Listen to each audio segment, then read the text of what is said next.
भारत माता की, भारत माता की, भारत माता की, वंदे वंदे वंदे।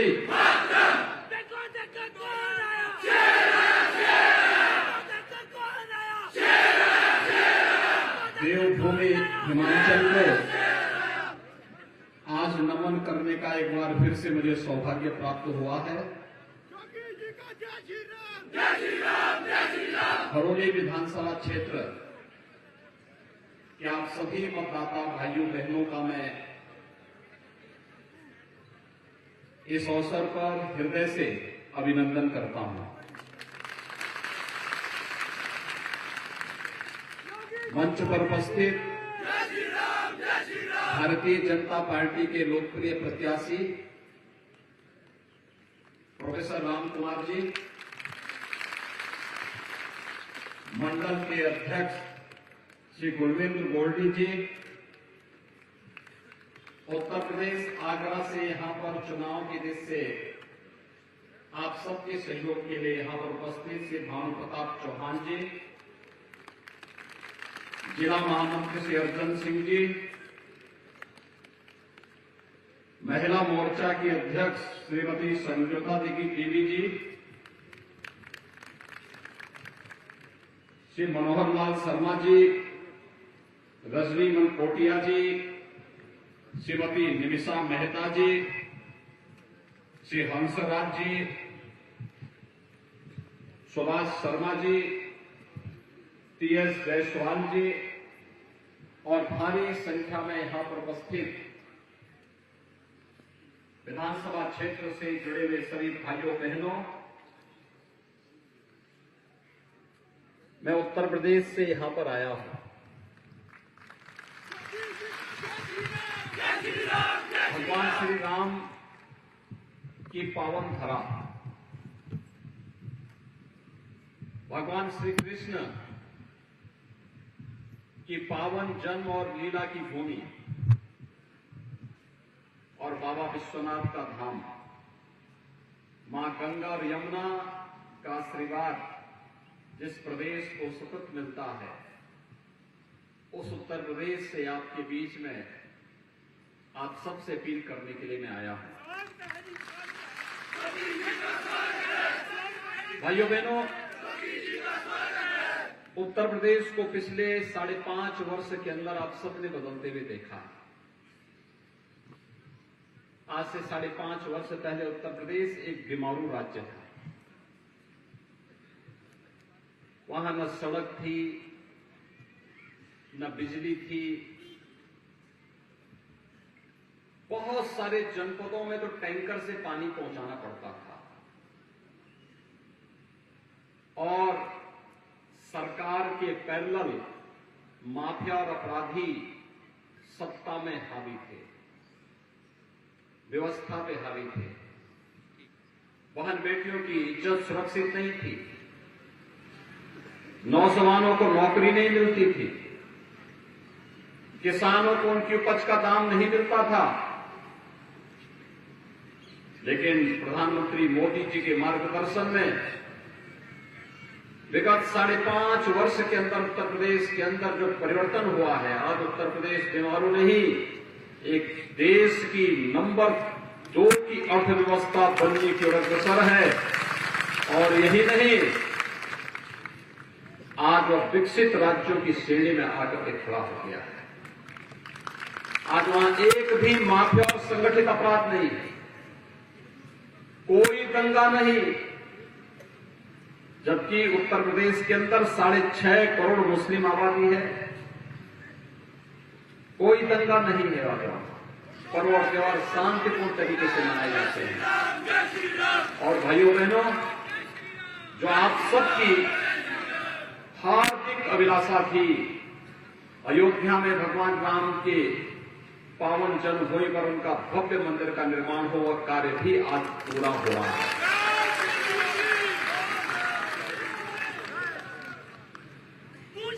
और इसलिए मैं आप सबके आह्वान करने के लिए आया हूं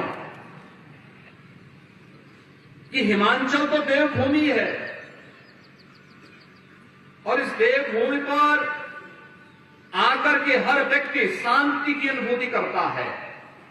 स्वतः स्फूर्त भाव से प्रकृति प्रदत्त उपहार है आपके पास। और पूरे भारत के परिप्रेक्ष्य में हम देखते हैं, भारत आज दुनिया के अंदर विकास की नई ऊंचाइयों की ओर पहुंच रहा है। वैश्विक मंच पर भारत की प्रतिष्ठा बढ़ी है। प्रधानमंत्री मोदी जी के नेतृत्व में आज आप देख रहे होंगे, यह देश आजादी का अमृत महोत्सव मना रहा है। आजादी के 75 वर्ष के महोत्सव के हम सब साक्षी बने हैं।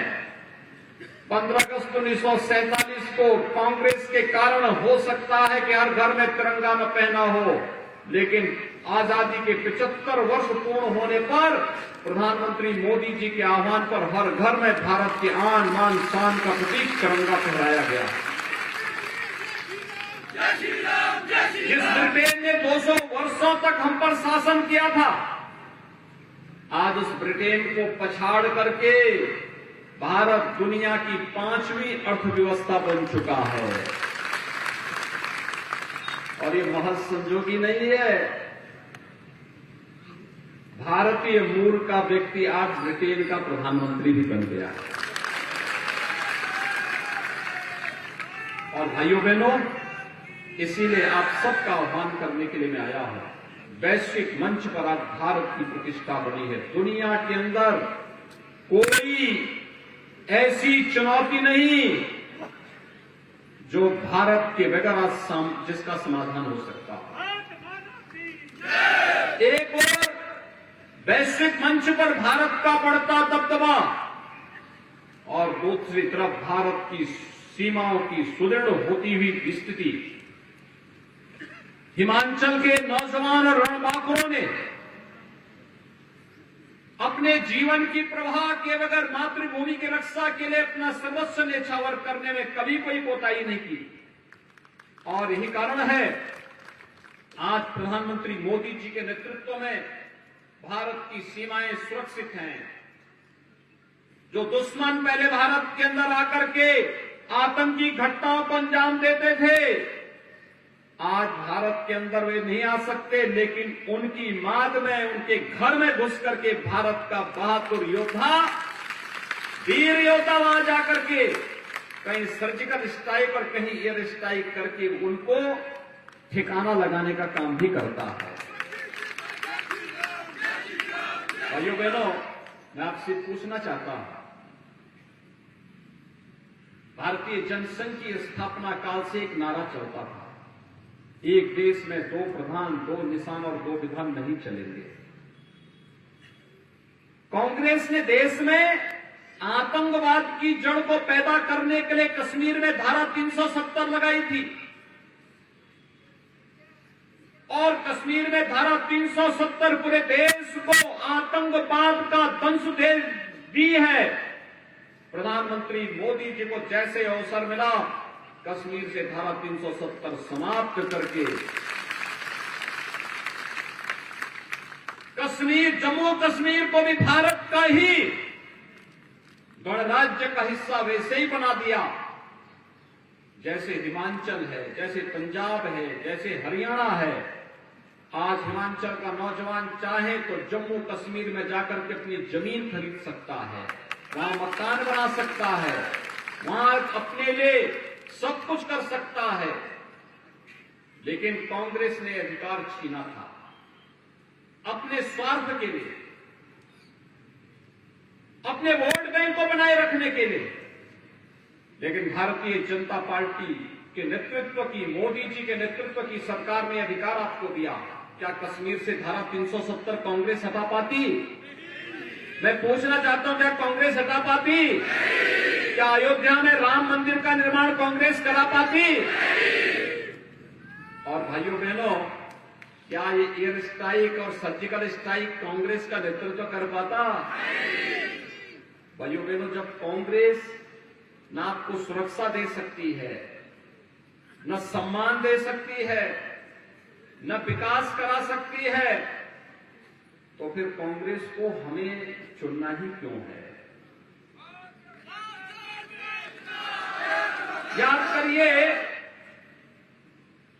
कांग्रेस का साथ और कांग्रेस का हाथ माफियाओं के साथ सदैव रहा।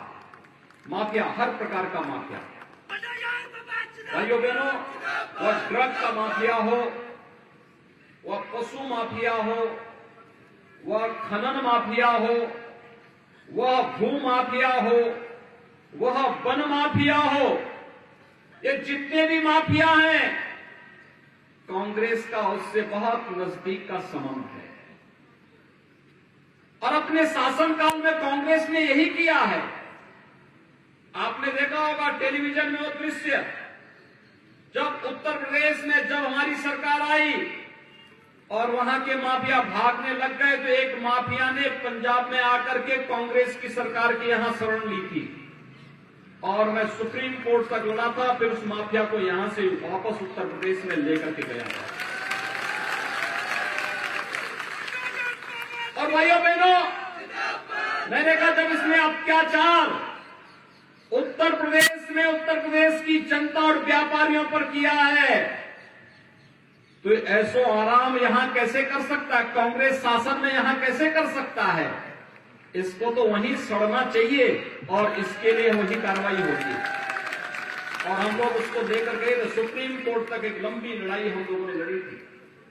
और आज यही कहने के लिए मैं आपके पास आया हूं, भारतीय जनता पार्टी बिना भेदभाव के शासन की योजनाओं का लाभ समाज के प्रत्येक तबके को दे रही है, प्रत्येक तबके को दे रही है। प्रधानमंत्री मोदी जी ने 2014 में आने के बाद ही मंत्र किया था सबका साथ और सबके विकास का, सबके विश्वास और सबके प्रयास का। इस सबका साथ और सबके विकास का ही परिणाम है हर गरीब को मकान की सुविधा का लाभ मिल रहा है, हर गरीब को राशन की सुविधा का लाभ मिल रहा है। कोरोना कालखंड में आपने देखा होगा, इस देश ने इस सदी की सबसे बड़ी महामारी को झेला है, दुनिया ने झेला है, लेकिन अकेला भारत है जहां फ्री में टेस्ट, फ्री में उपचार, फ्री में वैक्सीन और 80 करोड़ लोगों को फ्री में राशन की सुविधा का लाभ मिला। अकेले भारत में मिला है, ये दुनिया के अंदर कहीं और जगह नहीं मिला। ये प्रधानमंत्री मोदी जी का नेतृत्व और उनका संवेदनशील जो व्यवहार है, देश के प्रति आत्मीयता का भाव है। एक कांग्रेस के लोग तो केवल एक परिवार के लिए जीते हैं, अपने परिवार के लिए जीते हैं, और बहुत होगा तो अपने परिवार के लिए ही, उस एक परिवार के लिए ही जीते हैं। लेकिन मोदी जी के लिए 135 करोड़ की आबादी ही परिवार है। 135 करोड़ लोगों के लिए उन्होंने अपना जीवन लगाया है, उनकी सेवा के लिए, देश की सेवा के लिए ही। और इसलिए भारतीय जनता पार्टी मात्र कह सकती है पहले देश फिर पार्टी और अंत में मेरा स्वयं का अस्तित्व। कोई भारतीय जनता पार्टी का कार्यकर्ता यह नहीं कह सकता है कि पहले मैं और फिर देश, कभी नहीं कहता। पहले देश फिर पार्टी और फिर स्वयं का अस्तित्व, यह भारतीय जनता। लेकिन कांग्रेस के लिए पहले उनका स्वयं का स्वार्थ महत्वपूर्ण हो जाता है। देश हित से आपने देखा होगा, जब भी देश में संकट आता है, दोनों भाई बहन देश छोड़ करके चले जाते हैं। आपने बताओ, दोनों भाई बहन को कभी देश के अंदर, देश के किसी संकट में देखा है क्या? कोरोना कालखंड में कहीं सेवा करते हुए देखा है क्या? कहीं किसी महत्वपूर्ण राष्ट्रीय मुद्दे पर कभी देश के साथ खड़े होते हुए देखा है क्या? भाइयों बहनों, विगत चुनाव में यहां पर कोई चूक जरूर हुई होगी। कांग्रेस का प्रत्याशी जीता, परिणाम क्या रहा? वे 10 वर्षों से विधायक रहते हुए कभी सक्रिय नहीं रहे, और अंततः क्या हुआ आप सोचिए तो, ठाकुर जयराम जी के नेतृत्व में सरकार बन गई और प्रोफेसर राम कुमार जी सक्रिय रहे, तो विकास की योजनाओं को लेके आते रहे, यहां लोगों की हित में काम करते रहे। हारने के बाद भी विधानसभा क्षेत्र में सक्रिय रह करके जनता जनार्दन की सेवा करते रहे, विकास की योजनाओं को लेके आते रहे। जल जीवन मिशन में हर घर नल की योजना लागू करने की रहा हो, आयुष्मान भारत योजना में, या यहां पर राज्य सरकार के द्वारा हिम केयर के रूप में चलाई जाने वाली 5 लाख रुपए की आयुष्मान भारत की योजना को हर पीड़ित परिवार तक पहुंचाने का कार्य रहा हो, कोरोना कालखंड में सेवा का रहा हो, या बल्क ड्रग पार्क की स्थापना करने के लिए अपने स्तर पर किए जाने वाले प्रयास का, हर एक स्तर पर सक्रिय रहकर के उन्होंने काम किया और उनके कार्य आज यहां पर बोल भी रहे हैं, आपका उत्साह बोल भी रहा है। और इसीलिए जब मुझे ये बताया गया, जबकि मेरा कल कार्यक्रम था हिमाचल में, लेकिन मुझे कहा गया कि नहीं, एक दिन और समय आप दे देते तो मैं वाराणसी से सीधे यहां आया है। मैं वाराणसी में था, कल वाराणसी में मैं था। आज वाराणसी में देव दीपावली है। काशी दुनिया की सबसे प्राचीन नगरी है और भाइयों बहनों, काशी अविनाशी है, भगवान शिव के डमरू में विराजमान है और काशी के बारे में हर व्यक्ति जानता है कि काशी का अपना महत्व है। विदेशी आक्रांताओं ने भले ही काशी में भगवान विश्वनाथ मंदिर को पवित्र किया हो, लेकिन महाराजा रणजीत सिंह ने जाकर के भगवान विश्वनाथ मंदिर को स्वर्ण मंडित कराने का काम किया था। यह है भारत की परंपरा। प्रधानमंत्री मोदी जी ने गुरु गोविंद सिंह जी महाराज के उन 4 शहीद पुत्रों को बाल दिवस के रूप में सम्मान देने का काम भी किया है। यह है भारत की परंपरा। और इसलिए भाइयों बहनों, मैं आप सबसे कहने के लिए आया, जब मुझे कहा गया कि नहीं आज यहां पे आना मेरा आवश्यक है, मैंने कभी मुझे अच्छा लगेगा मैं प्रोफेसर राम कुमार जी के लिए जनता जनार्दन से अपील कर पाऊं।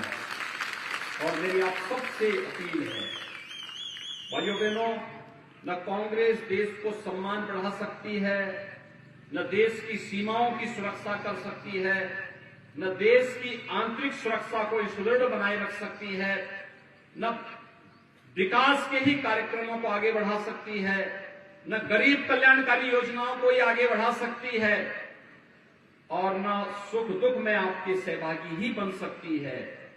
तो कांग्रेस का हाथ माफियाओं के साथ है। तो भाइयों बहनों, मैं आप सबसे अपील करूंगा कि कांग्रेस का साथ आप कतई मत दीजिए। कांग्रेस का साथ देने का मतलब सुरक्षा के साथ खिलवाड़, कांग्रेस का साथ देने का मतलब विकास में बैरियर बनना, कांग्रेस का साथ देने का मतलब माफिया प्रवृत्ति के तत्वों को पुनः पनपाने का कार्य करना। और मैं तो आप सबसे अपील करूंगा, ये माफिया इस समय बौखलाए हुए हैं। उत्तर प्रदेश देश की आबादी का सबसे बड़ा राज्य है और वहां पर हम लोगों ने जो कार्रवाई प्रारंभ की, सब भाग भाग करके ठिकाना ढूंढ रहे हैं। थोड़ी सी चूक हुई नहीं, वे यहां की शांति को भंग करेंगे। उत्तर प्रदेश में तो हम बहुत कार्य से निपट रहे हैं उन लोगों से, और इसलिए मैं आप सबसे अपील करने के लिए आया हूं।